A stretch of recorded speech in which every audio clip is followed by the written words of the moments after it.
For years now, Nebraska's quarterbacks struggled with turnovers, and it's one of the main reasons they've lost 16 of their last 20 games. This offseason, the staff emphasized the importance of protecting the ball, so they brought in the 3-year starter from Georgia Tech to help clean up the mistakes. The pitch was that Nebraska's reformed offense would run it downhill more often, incorporate a fullback and multiple tight ends to help the struggling O-line, and Jeff Sims, paired with 3 talented running backs, would put up huge numbers on the ground. A lot of us expected to see QB play similar to 2011 when Taylor Martinez averaged 160 yards passing but dominated as a runner with a 1,300-yard back by his side. But what we've seen so far looks nothing like that. Bad decisions and sloppy handling are killing way too many drives and ultimately losing winnable games. So today, we'll talk about Nebraska's starting quarterback, the turnover problems, and what Matt Rhule needs to change to save this season. But what's up, guys? I'm Connor Hayden, and this is Corn Crazed. If you're a fan of Nebraska or the Big Ten, make sure you hit the subscribe button because we're less than 300 subs away from 19,000. And if you want Matt Rhule to bench players who turn it over too often, hit the like button and help us get to 1,000. But now, let's get into it. Thompson winds up, goes deep, got a man, touchdown! Back in 2020, Adrian Martinez struggled quite a bit in his first couple games, and he ended up turning it over 3 times. So Scott Frost decided it was time to give Luke McCaffrey a shot. And a lot of fans wanted to see somebody new run the offense, but against Illinois, Luke threw 3 picks and he fumbled it 3 times. So Frost made the switch back, and we never saw Luke play significant snaps at QB again. I share this story because although Frost pegged Martinez as his guy, he wasn't going to let his guy cost his team games if he had another option. Of course, that other option ended up being worse and finished with a negative touchdown to turnover ratio, but he took a chance to try and save what was on pace to be a terrible season. Fast forward to today, and we're looking at a similar situation. Nebraska lost their first 2 games because the offense gave up 4 turnovers back-to-back weeks.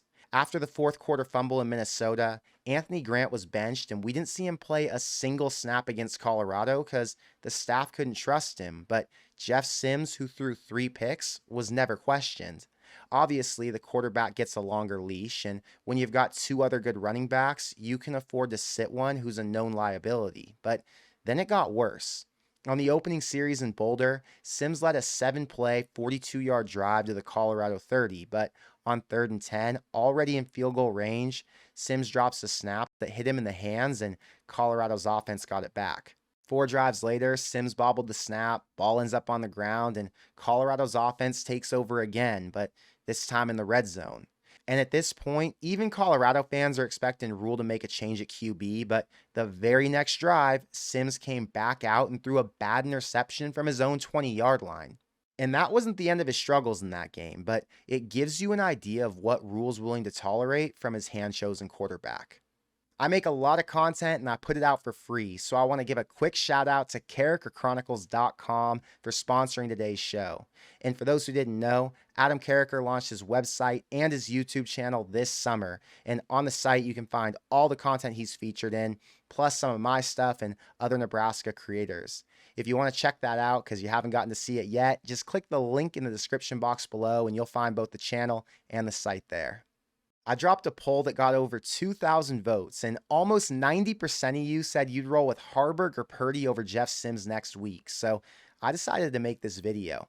I got a lot of negative comments for defending Frost's decision to keep playing Martinez after he kept losing them games, but that situation was different for 2 reasons. One, because that offense threw the ball a lot, and Martinez was the best passer on the team. And 2, because his upside would usually offset the mistakes he made. So let's talk about Jeff Sims and what his upside is. Since he's only played 2 games in Lincoln, let's start by looking at his past. In 3 years at Georgia Tech, he finished with 42 touchdowns, 23 interceptions, and 17 fumbles, which is basically a 1-to-1 touchdown to mistake ratio. And that was in the ACC. The defenses in the Big Ten are much better, and DBs are way more opportunistic. In his best season, he completed 60% of his passes and had 3 games with over 300 yards passing, but his career record as a starter was only 7-16.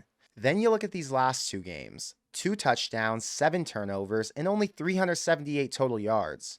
To offset all those turnovers, he'd at least need to make up for them with touchdown drives, but he and Satterfield haven't been able to do that. Without any signs that he can break off big plays consistently, it's hard to consider his running ability and upside when Harburg could potentially be just as effective on the ground. In the post-game presser, Rhule said there was never a thought to bench Sims, even though he made so many crucial mistakes in the first half. But the fear I have is that if he's willing to leave a QB in who can't do the bare minimum and catch a snap, how can he expect the rest of his team to trust their head coach's decisions? Out of respect for the players, Rhule made the right call and benched Anthony Grant for being careless with the ball over the past few weeks. But the question I'd be asking is, why is there a double standard when it comes to QB if this offense just needs a game manager to protect the ball and let the kicker and the defense win the games? Well, I thought about that and I came up with 4 reasons why they probably don't want to bench him yet. Number 1, they don't want to ruin his confidence. There's been a belief since day one that Sims was the answer, and that's why Casey Thompson was told he'd have to compete for the starting job, and why we kept hearing that we could be looking at a future NFL quarterback. If you bench Jeff too soon, you'll break his spirit, and if he doesn't have the right mentality, he might not be able to come back from it.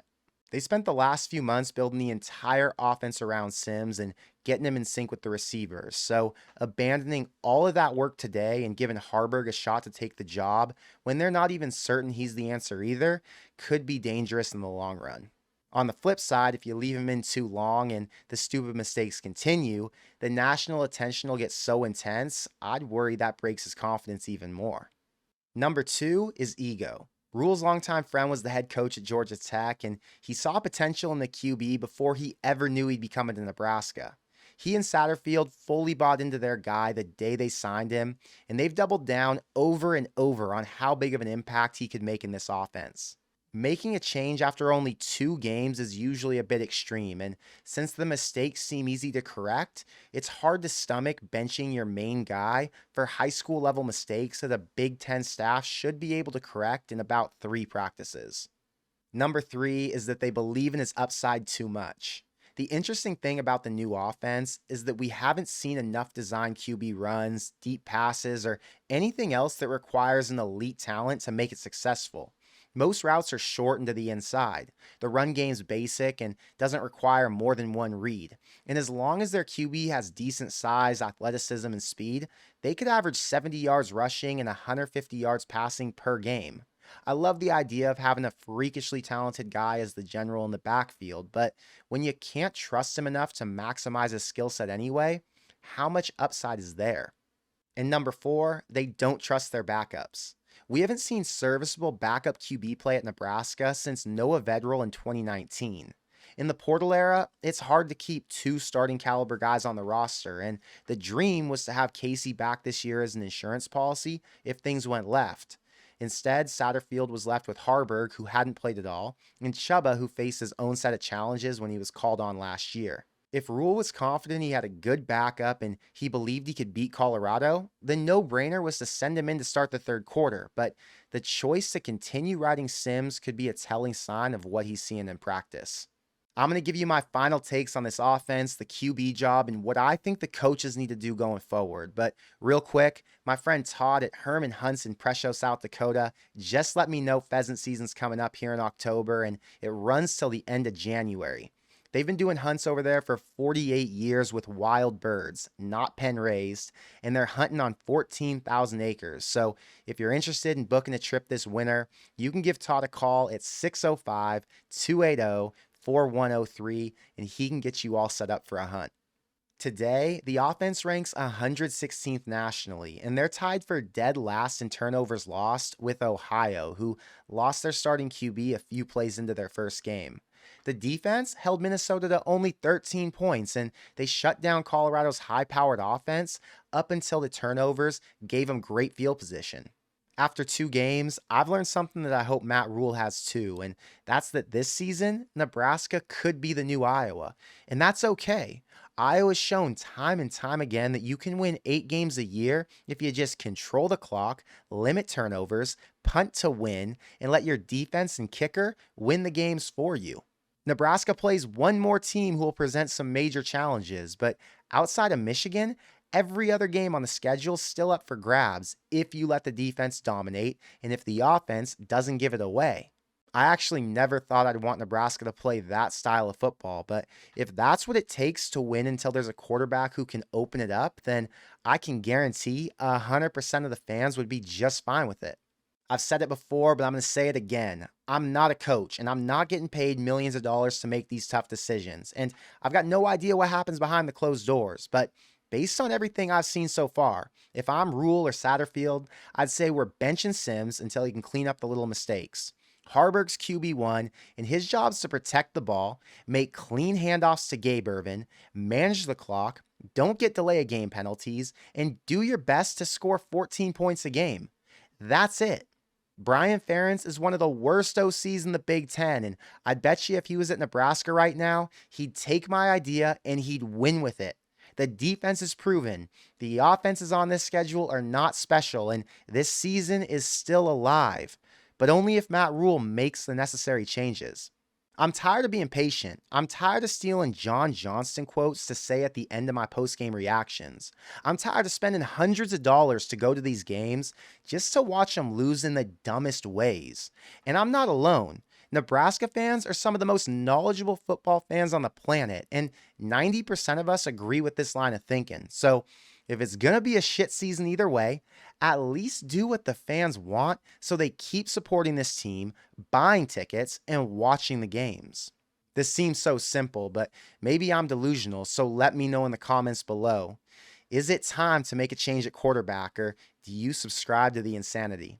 Do you believe Chuba or Heinrich could manage an Iowa-style offense and reduce the turnovers, or are they bound to be just as sloppy?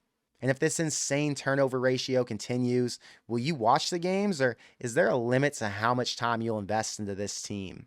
I want to say that I'd turn it off, but I'm sick and I accept the bullshit either way. So 10-2 or 2-10, I'll still be here every week to complain. But that's all I've got for today. So until next time, thank you for being here, and I will see you in the next one. Go Big Red.